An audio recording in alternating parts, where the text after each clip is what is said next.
Well, howdy there, Internet people. It's Belle again, and welcome to The Roads with Belle. Today is February 23rd, 2025, and this is episode 79 of The Roads Not Taken, which is a weekly series where we go over the news that was unreported, underreported, didn't get the coverage we felt that it should, or we just found it interesting. And then we go over a few questions from y'all. Today is February 23rd, and it's World Understanding and Peace Day. This is obviously one of those woke holidays reminding people to contribute positively to the world. Founded back in 1905.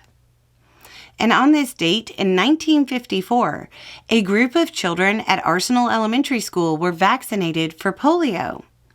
25 years later, it was eradicated in the United States. You know, back before science was undermined by meme writers who did their own research. And beginning with foreign policy, Trump is still pursuing a rare earth mineral deal with Ukraine, which is weird considering Trump's rhetoric concerning Zelensky. A far-right French leader canceled his speech at the Republican-aligned CPAC and accused Bannon of making a Nazi gesture. Arab leaders met in Saudi Arabia to discuss alternatives to Trump's plan to turn Gaza into a playground for the wealthy. Trump seems to be slightly backing off his plan after widespread criticism. Russian planes are flying near Alaska again. Now, this is actually relatively normal posturing, but please remember how the right called Biden weak for this exact thing happening. Do you think they'll criticize Trump? Of course not, because even national security is nothing more than a political talking point to them. In U.S. news, the Supreme Court didn't rush to Trump's defense in his first attempt to go before the court. In fact, they kicked the can down the road and have elected not to hear it for now. It's not clear if anything can be read into this yet. The expectation is that thousands of civilian DoD employees will be fired next week. I'm sure there won't be any surprises as we discover what they did.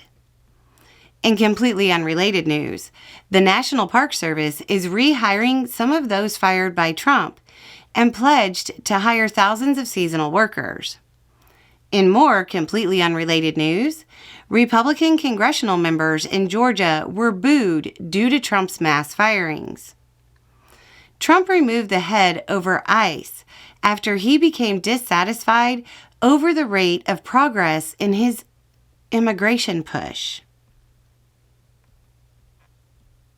In cultural news, a judge has mostly blocked Trump's anti-DEI order.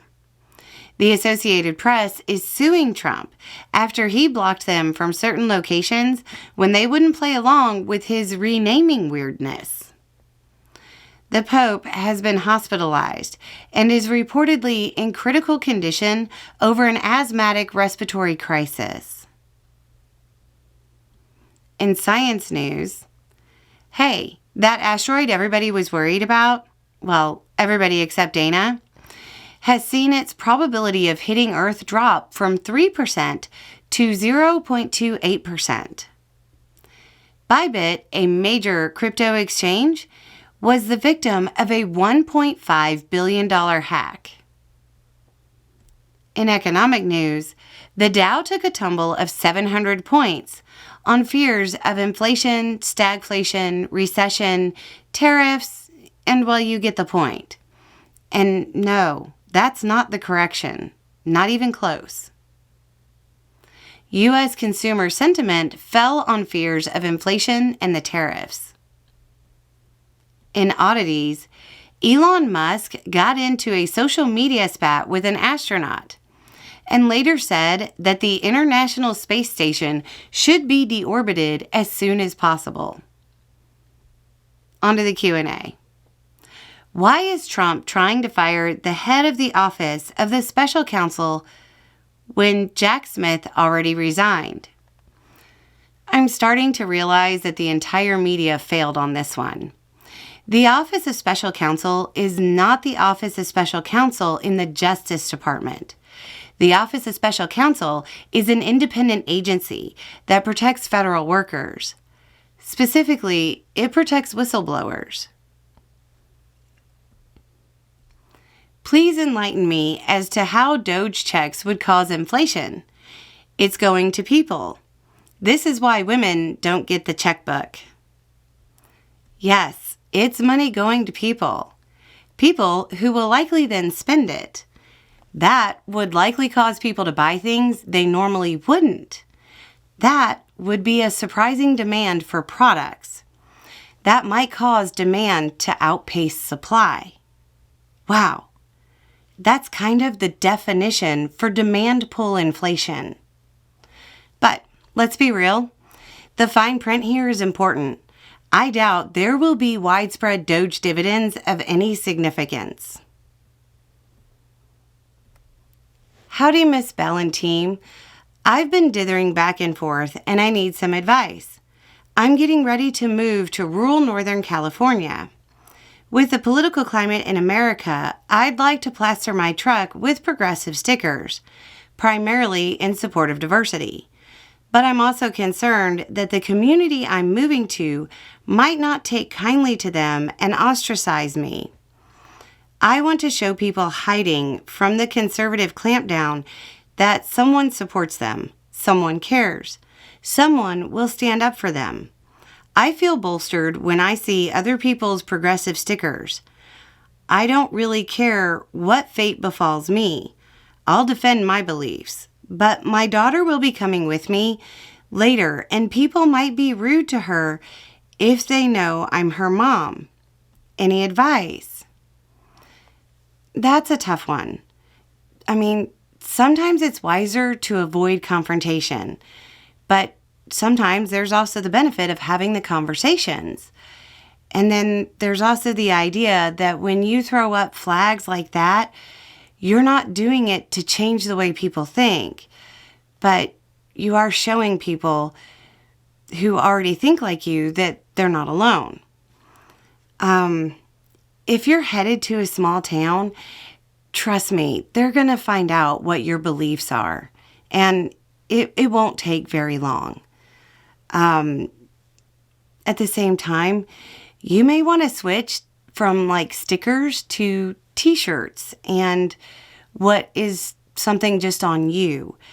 If your daughter's going to be driving your vehicle, because personal safety is most important, but you can still definitely express yourself. I just don't know that it has to go in the vehicle. There's lots of options.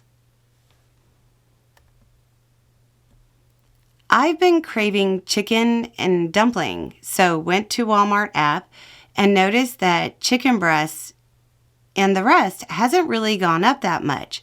Why is that? We've gotten this question a few times. It might even become a video over on the main channel. The short version is that they aren't the same type of chicken.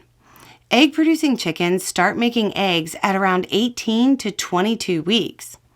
The chickens you eat are normally around 7 weeks old. So it takes much longer to replace egg layers, and that delays the production of eggs and causes a lag in supply. Hey, don't let the stress get to you. Take a day off. I appreciate it. I'm fine. I do have a little bit of a cold that I've been working on the last couple of days. With all the temperature changes, I think that's all it is. But I appreciate it. But I'm good. Thank you. So that looks like it. A little more information, a little more context, and having the right information will make all the difference. Y'all have a good day.